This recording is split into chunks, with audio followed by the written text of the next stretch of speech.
Good afternoon. Welcome to the webinar on approaches to economic development, which is being presented by the Bureau of Business Research here at the University of Nebraska-Lincoln. My name is Eric Thompson, and I'm a professor of economics and also director of the Bureau of Business Research, and I will be leading this webinar today. This is actually the first webinar in our fall 2019 webinar series, and we'll have some information towards the end of the presentation on our webinar for next month. Thank you all for attending. I want to point out a few features of the webinar before we get started. You should have a toolbar at the bottom of your screen, and that toolbar would allow you to go to a question and answer window.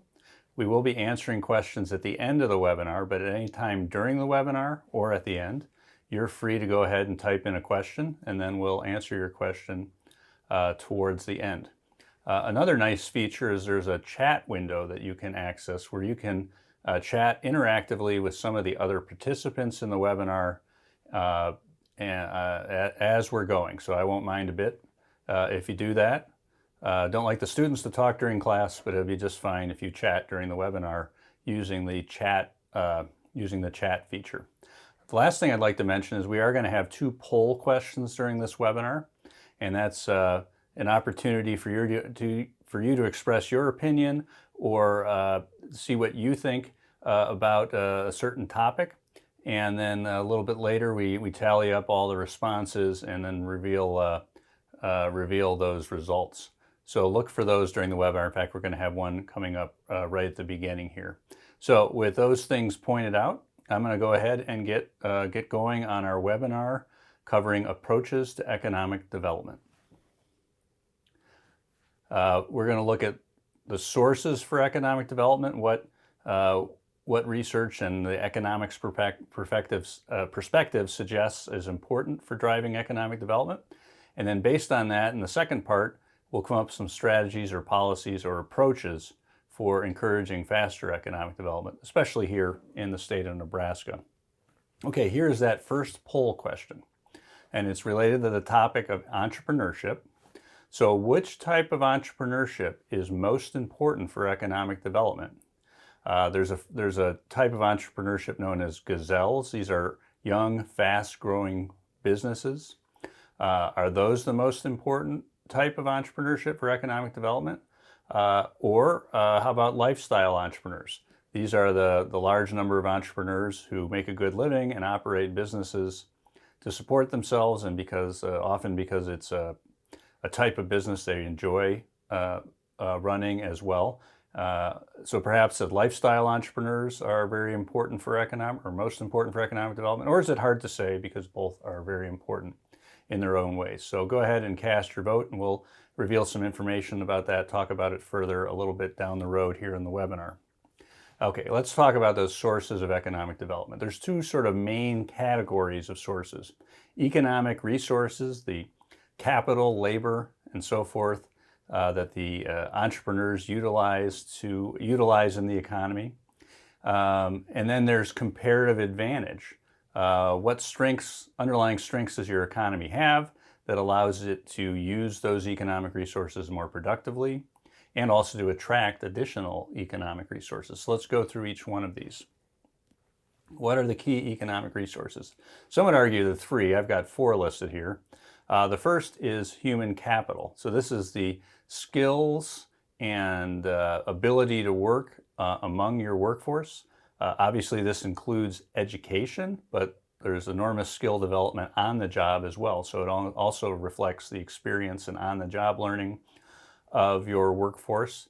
It also includes things like health. So a healthy workforce is able to be most productive at work. And of course, when people are really sick, they may not be able to work at all for extended periods. So human capital is a broad concept, but it includes, I think, the 3 most important things are education, experience, and not necessarily in that order, on-the-job experience, and then also health is quite important as well. Now, some people would include entrepreneurship as just one of the areas of human capital. It's a type of human capital, the ability to take people, capital, and put them together and serve new markets and develop new products. But I think it's such an important activity that it's important to break it out from the rest of human capital. But that's obviously, you want to have a significant chunk of your population have those entrepreneurship skills. That's very important for economic development. And then, of course, there's capital. We know that the more capital there is per worker, the more entrepreneurial ability there is per worker, as well as the more human capital per worker, the higher standard of living we'll have. And that's, of course, one important aspect of economic development. So there's two types of capital. I think we mostly think about private capital. That's not so much financial capital as literally a count of the buildings and machinery that the state's workers have to work with. And then, of course, intellectual property increasingly is an important part of private capital in the economy. And lastly, of course, there's public capital. We do need roads, airports, school buildings, and other types of public capital. That's another key economic resource in our economy. Now, to grow those resources and to use those resources productively, comparative advantage can be quite important. So part of that is innovation. And sometimes people list entrepreneurship in the comparative advantage group as well. But also innovation either by entrepreneurs or others to how quickly is your economy able to adapt new technologies and perhaps even invent new technologies through patents and things of that nature. There's also production and consumption amenities. We'll talk more about that later, but are there characteristics of your community that make production a lot more efficient and therefore attract more capital and make capital more productive and make consumption a lot more enjoyable in your state and therefore attract more people? Cost of doing business is another obviously important factor for productivity. Often places with the lowest cost of doing business attract more capital and retain more capital. And then, of course, quality of life. A high quality of life, everything else being equal, should help a state retain and attract more people. And generally speaking, higher skilled people are more mobile. So high quality of life can also influence productivity by helping a state attract and retain more young, higher skill people. Okay, let's go ahead and take a look at those first set of poll results. As you'll recall, the question was, what types of entrepreneurship is most important for economic development? So I believe it says about 21% said gazelles, those young, fast-growing firms. About 50% said lifestyle entrepreneurs, and about 29% said hard to say, because presumably both would be important. So we're going to go ahead and talk a little bit about consumption amenities, because a lot of those lifestyle entrepreneurs are businesses that produce consumption amenities. If you think about a restaurant owner, if you think about a store owner, or maybe a service provider, a small doctor's office, or other types of services, coffee shops, all of those are consumption amenities. And those tend to be related actually to the size of a place. So larger towns tend to have more consumption amenities than smaller towns. Cities have typically more consumption amenities than towns, and the largest cities have the most. And what we find is the consumption amenities, everything else being equal, tend to be highest in your largest cities. There's just a greater variety of entertainment, recreation, and cultural options. Sometimes that's because you just need a large population to support some types of cultural and recreation activities. You need several million people to support a professional sports team. You need hundreds of thousands of people to support a professional opera or other cultural performing arts organizations in a metropolitan area typically. And so you just need a large population. In other cases, it's more about variety. So it may be that only 1 in 100 American households enjoy eating Ethiopian food. I made up that number, but it's an example. Well, a larger city, even if only 1 in 100 like to enjoy eating that sort of food, there's going to be enough people to support an Ethiopian restaurant. And so if you multiply that across all the different varieties of restaurants, clubs, retail stores, other cultural options, a large place will have a much greater variety for that reason. And so this can be self-sustaining for the growth of cities. Cities that are larger grow their variety, their consumption amenities faster. That attracts more people, allowing the city to expand its consumption amenities even more, and you end up with a self-sustaining process. In terms of our poll question, this actually suggests that, hey, maybe those lifestyle entrepreneurs can be as important or almost as important as gazelles, because whatever the size of the community, people who run interesting small businesses contribute to those consumption amenities, and those are very important in economic development. Okay, moving on. Of course, in addition to consumption amenities, there's also production amenities. These are more amenities associated with how much can firms produce, how productive are they? And of course, the flip side of that is costs tend to be lower when businesses are more productive. Well, production amenities, when they're related to the size of a city, reflect the sharing of key services and a deep pool of skilled labor. So a great example would be hiring managers. In a larger city, there tends to be a deeper pool of people who are experienced managers who have run different types of businesses. So it might be a lot easier to hire someone than in a small town where you have to search nationally and maybe pay a little extra to get someone to move to the area. Could take longer, end up being a more expensive hire. There might be a deeper pool of those sorts of skills in a metropolitan area. There's also certain services that are shared by all sorts of businesses, like an airport with lots of direct flights so people can easily get to their customers. High-level, advanced, rapid shipping services. Those tend to be more abundant in your largest cities as well. So this is another reason for self-sustaining growth in our largest metropolitan areas. Areas get large, they have these cost advantages, it helps them attract additional businesses, that makes the city grow more, and the cost advantage is extended. Self-sustaining economic growth once again. Now the key here is you need to grow without congestion. You need to invest enough in your highways. You need to make sure abundant housing is available for the workforce, all of those sorts of factors. But if you can avoid congestion limiting growth, city size should be an advantage. And this is very important in Nebraska, I think especially for Omaha. You could make similar cases, perhaps some of our other metropolitan areas.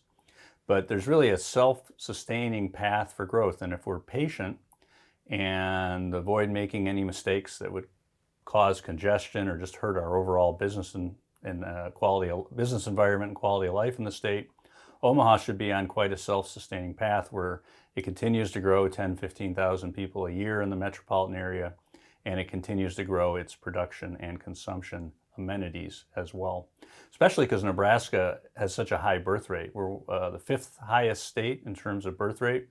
So people in Nebraska don't necessarily stay in the town they were born in all their life. There is some tendency to move to Omaha, Lincoln, Kearney, and some other places. And especially with that large cohort of young people that we have at any time, I think the prospects for growth in Omaha in a self-sustaining way are quite good. Of course, there's another type of production amenities that operate more at the industry level rather than the total size of the economy. And that can mean that there's lower costs due to a deep pool of labor, not general labor like management, but labor that's skilled in a particular industry. So Nebraska has a lot of deep pools of skilled labor for the insurance industry, for the transportation and logistics industry, obviously ag-related occupations. Nebraska has a deep pool of skilled laborers, and this pushes our comparative advantage in these key industries for the state. There's also key suppliers. I mean, you definitely see that in agriculture, where there's a lot of linked agricultural industries that are large in Nebraska, and the presence of one industry lowers costs for the other related industries. So how much advantage do Nebraska crop growers have because we have a large cattle industry in the state, a large animal agricultural industry more generally, and a large ethanol industry in the state. So those linkages also can be critical. Now, how do you grow these industry level production amenities? And I want to focus a little bit more on that because, hey, that can work everywhere. That works in small towns in Nebraska. It works in micropolitan areas like North Platte or Hastings. It doesn't just work in the metropolitan areas. These industry production amenities can be pretty important. So how do you grow them? Well, there's really several ways to do that. You can add more depth to an industry specialization. So Nebraska has historically had a large animal slaughtering industry. Well, we've just added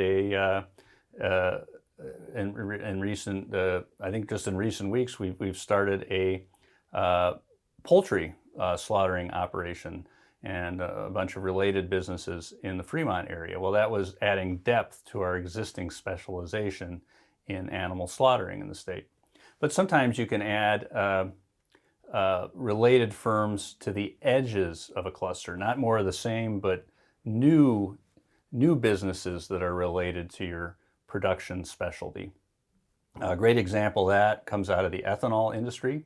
So Nebraska and Iowa, of course, are centers of the ethanol industry. Well, in recent years, a business located in the Blair area to sell enzymes and other chemicals that are needed in ethanol production. So we broadened that industry cluster in ag production by adding a new type of business. There's other examples of new businesses related to ethanol production in the state. I think this idea of breadth also adds a new perspective to the growth of our high-tech industry in the state. Nebraska, like other states, wants to grow its high-tech industry, but sometimes the growth of that industry seems to be related to our clusters. So how many of our new technology businesses in Nebraska are related to agriculture in some way?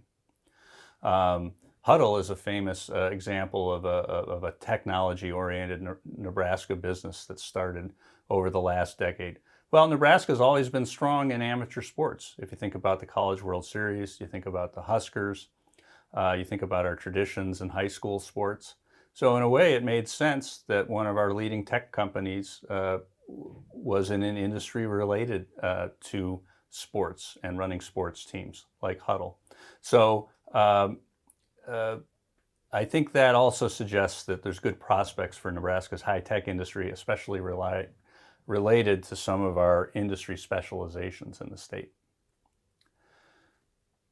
Okay, so an interesting question talking about all these production and consumption amenities comes up is what does it mean for smaller cities? And these are micropolitan areas like, again, Scottsbluff, Hastings, Beatrice. What we found through some of our research at the Bureau is it seems like smaller cities are large enough to have the production amenities, both industry specific and sort of the general production amenities, but they don't always seem to be large enough to have an abundance of consumption amenities. So that's a challenge that some of our smaller cities face. And it becomes increasingly important to have a lively group of lifestyle entrepreneurs in those places so that they can benefit more from those consumption amenities. Of course, human capital is critical for economic development. It's not just production and consumption amenities. Nebraska has several really important advantages for human capital. I like to say Nebraskans have good resumes. If you look at Nebraskans' resumes, they finish their schooling. So we have very high rates of high school attainment by our 25% plus population. I was just looking at this recently. We're up around 70%, we're significantly higher than the state, the average among other states. We also have a somewhat above average college attainment rate. We're a little lower on the share of the population, however, that's received a graduate or professional degree. Nebraskans also have extremely high levels of engagement in the workforce, so not a lot of holes in a Nebraskan's resume. We're about around 70% for labor force participation. That compares with 63%, the U.S. average. We're one of the highest states and a lot higher than the national average. That's critically important for our state economy and for per capita incomes in the state. We also work longer work weeks and are more likely to hold multiple jobs. Nebraskans just have a great taste for work. However, I did kind of hint that we do seem to have a somewhat lower share of our 25 plus workforce that have graduate and professional degrees, and more generally that points to the fact that in Nebraska, like in a lot of states, there are shortages for some high skill occupations. This is sometimes referred to as the skills gap. So what sort of things can cause such a skills gap to occur, especially in a state like Nebraska, where we have just a lot of people that work hard, engage in the workforce? Here's the 7 possibilities, reasons why a skills gap might exist. I'll try to mention a few examples of industries as we go here. So structural change. sometimes the economy changes in ways, the global economy and the national economy, and therefore the local economy, that makes certain occupations, I don't want to say obsolete, but less in demand, and cause new occupations to become important. So when we had the Great Recession 10 years ago, that reduced some of the demand for people working in the mortgage industry and the construction industry. And some of the routine manufacturing work has changed over time due to automation. On the other hand, new occupations have been developed through structural change, like an increasing need for software developers, computer programmers, and workers at the factory level that know how to install and repair machines, since machines are becoming so much more important in production. So those are examples of structural change. Of course, when new occupations emerge or when people need to retrain, it's important to have education and training programs to help them. That can be somewhat challenging. Schools sometimes have a little bit of trouble keeping their curriculum up with the rapidly changing economy, so that can be a source of skills gap. Sometimes workers don't want to go into higher skill occupations. The appeal of that occupation changes because the economy has changed or the culture has changed. So I think there's some evidence of that in the case of long haul trucking in Nebraska and indeed in the middle part of the country. Historically, a lot of people grew up on a farm, were very comfortable with operating heavy equipment, were experienced in having to drive agricultural products around. But as that's become less true, or true for a smaller share of our population, the appeal of a career in long-haul trucking has declined. And maybe just culturally around the country, there's a greater desire to spend more time with one's family. And so it's not that it's still a high-paying occupation, it's still a good opportunity, but for some reason, fewer people want to go into it. Sometimes that's the problem more than anything else. Taxes on middle-class workers can be a big problem for addressing the skills gap. We hear a lot about taxes for the affluent and how that impacts the economy, but taxes on middle-class workers also can slow economic growth. Why go to school? Why take on extra tasks and hours at work to build new skills if 50% of that money is just going to be taxed away by state, local, and mostly federal government? So that can be a factor as well. Career destruction. Sometimes people engage in behaviors that make it difficult to get hired even when they have skills. Sometimes that can be related to substance abuse or not being able to pass a background check. Other cases, it's just having a bad record at work. A poor work history is a term employers sometimes throw around, where if you look at someone's references or just look at their resume, it seems like people are having trouble getting along at work, a lot of job hopping, things like that. And so sometimes that can be a source for the skills gap. Social safety net can also be an issue. I think great thing about Nebraska and the country is, we do help people who need help. We try to help the middle class even, paying for school and other things. And those are positive things in a lot of ways, but it can create some disincentives for work as well. And of course, net out migration is something to worry about in Nebraska, the brain drain and things of that. So there's a lot of things that contribute to the skills gap. Often it varies by occupation.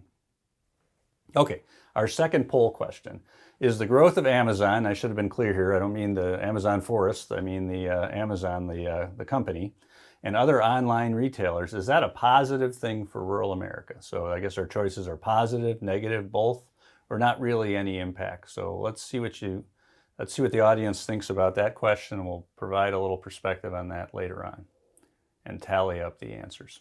Okay, so given that these things, human capital, incentive programs, production amenities, consumption amenities are so important for economic development, what kind of approaches might one recommend given that background? So we're going to just briefly talk about some ideas for incentive programs, human capital development, and consumption amenities. First, incentive programs. Probably make sense in incentive programs to try to focus those incentives on only the most mobile businesses. Anytime you have any incentive program for anything, either government, private sector, sometimes you're incentivizing people to change their behavior. Sometimes you're just rewarding how people would have acted anyway. And it's hard to distinguish between those two. But for our financial incentives for businesses, for them to locate and expand in the state, if we can find a way to focus those incentives on only the most mobile businesses, only those businesses that their behavior is changed by the incentive. That would mean our incentives would create a lot more growth. And it's hard to do that with a rules-based approach. And we might need to move to more of a discretion-based incentives, where economic development leaders just have to use their discretion on which companies should get the incentives, rather than a rules-based approach where they treat everyone that seems similar, each company that seems similar, in exactly the same way. Of course, there's some concerns about that, allowing that much discretion as well, but we have seen some of the very successful states in economic development use more discretion. And then focus on our incentives on adding to our clusters. Increase the depth and breadth of our industry clusters. That might be a more effective strategy because it makes our state even more competitive. That's a good use of incentive funds to become even more competitive. Human capital, we have to have incentives and pay special attention to emerging high-skill occupations. That skills gap is a challenge. There's reasons for it to persist. We talked about that a moment ago.